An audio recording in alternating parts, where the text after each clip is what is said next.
Hello, ghosts and ghouls. Welcome to Nightfall, San Francisco's premiere show about horror and all things horror related, with your hostess, horror maven herself, the Black Cat X1, also known as the goth punk raver princess, also known as, or better known as, mistress of the slithering claw. Well, I have a show for you today, so let's get into it. We're going to do a short review of the past week's episodes of some of the horror stories that are on television. So let's get into it. Yeah. Woo! Saturday night. All right, and this, of course, is Mephistopheles. He's going to join me. Woo! This week, and then I'm going to tell you a little bit of some informative, fun little facts. But anyway, back to the first topic, which is the weekly series that have been going on this past week. So Sunday we have Fear the Walking Dead. Now, I will be 100% candid with you because you know your girl, the Black Cat X1, keeps it 100. I did not even finish watching the episode. Season finale, I know, but it was just so annoying. I want Nick to go so badly, and I know this is only a television program, and I know this is someone's imagination, and I know it's not real. But he and Troy, I'm like, sleep together already and get it over and done with. Stop it. The best thing that ever happened before I changed the channel was that Madison clunked Troy in the head. Oh! As Shangela would say, hallelujah! It was about time. That was long overdue. Been waiting for that all season. Should have happened. The rest of it, and then when I saw that Ruben Blades got left behind, hidden in a pit, I was like, oh, this is not good. And then somehow I said, I can't watch anymore. I can't do it to myself. I've got to find something else to do. There were other things more interesting. I went out for drinks with friends, found something to do, couldn't finish it. So I did watch an hour, about an hour and a half, and then after that I couldn't take it. So I'm just being real with you. What I watched was, it got my blood pressure up. But anyway, so now the season is done. It's concluded. So I may or may not return when it returns. Moving on to The Walking Dead, just a short plug. Don't forget that the season is going to open up pretty soon, 22nd of October, which is going to be tomorrow. Oh! So let's see what's going to happen. Is Lucille going to show up? Are we going to have a song for Lucille? What do you think, Mephistopheles? I think they should have a song. And we'll tell you what that song is in the description box below.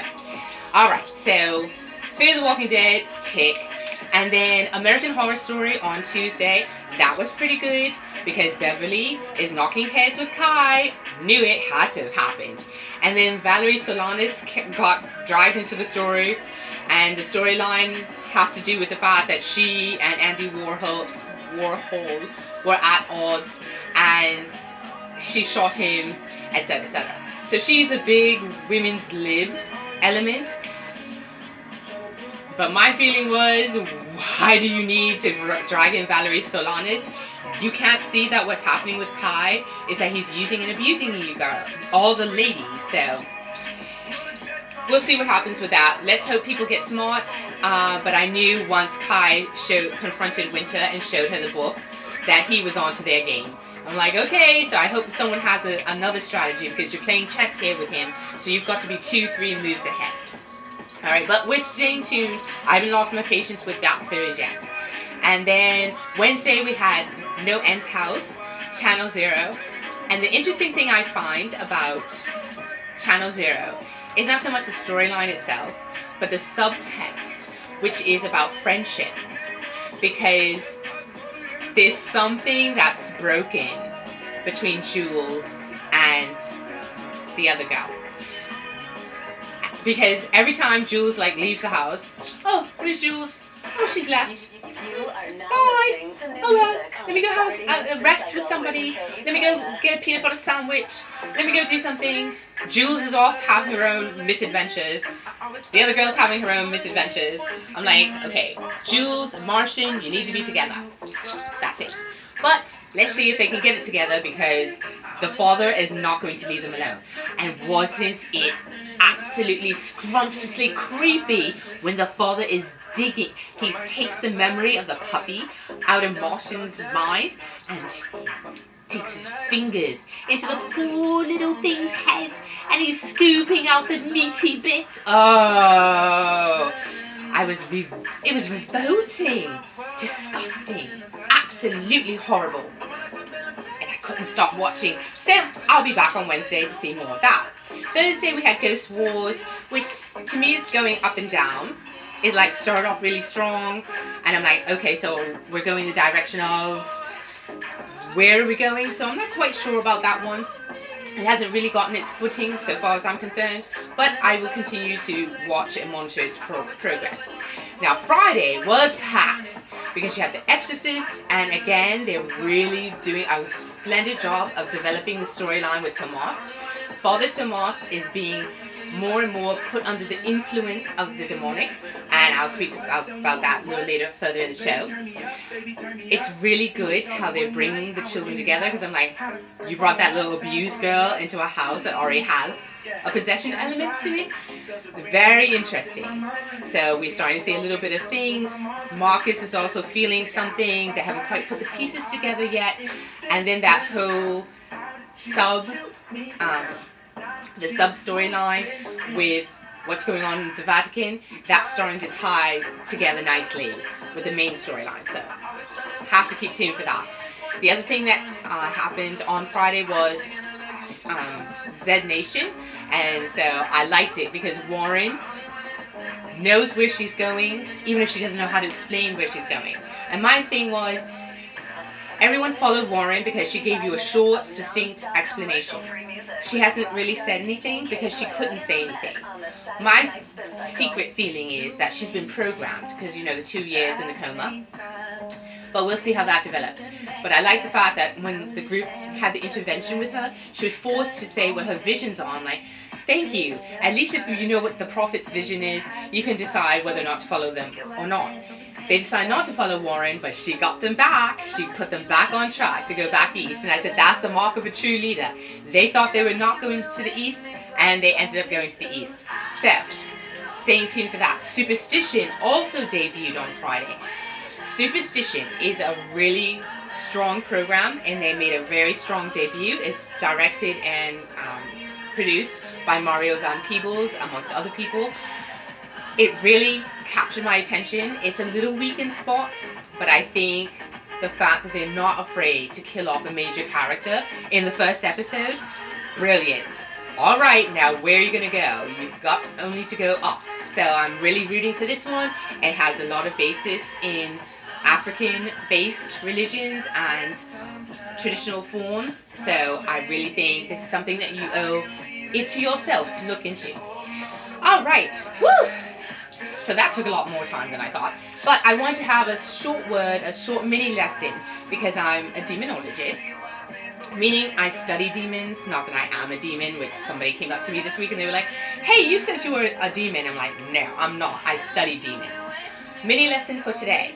The mini lesson is the first rule of confronting a demon: you must protect yourself.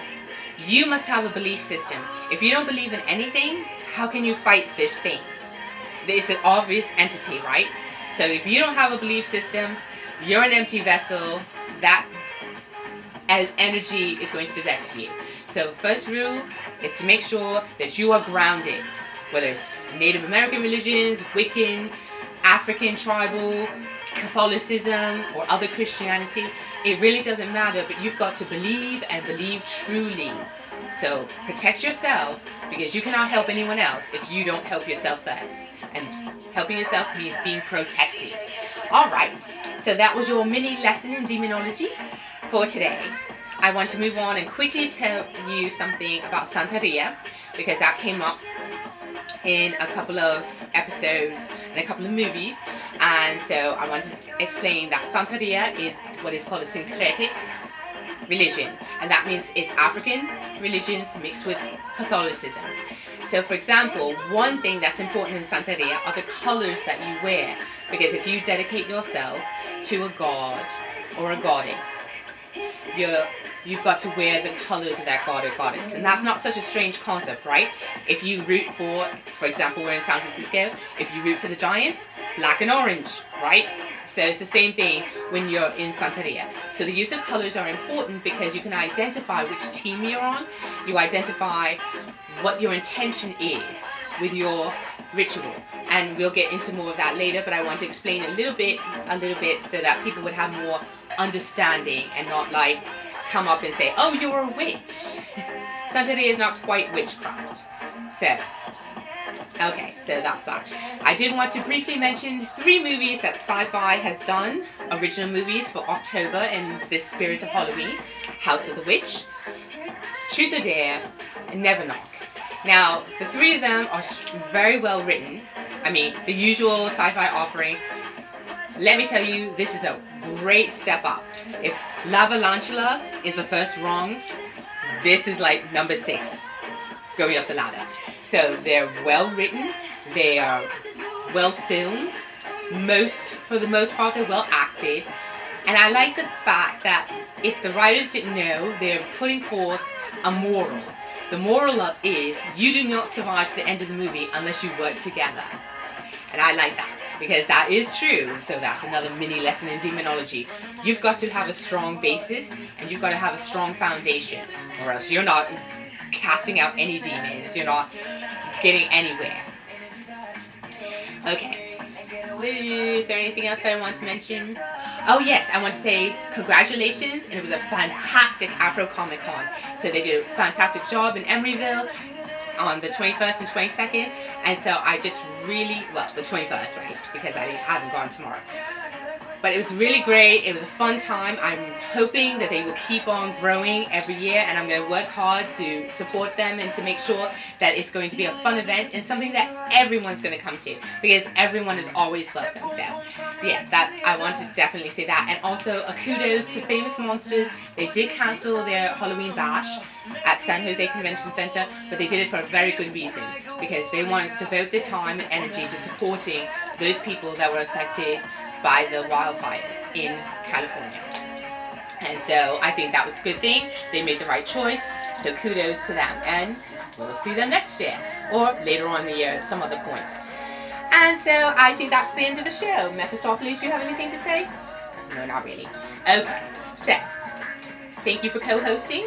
Thank you for watching. If you don't watch, I don't have a show. If you don't watch and you support me, then what's the point? I do it out of love. I'm not being paid. I have a couple of sponsors, one of whom is El Toro Taqueria, and I have a couple of other people lined up, which I will let you know in November and December about. So, yeah.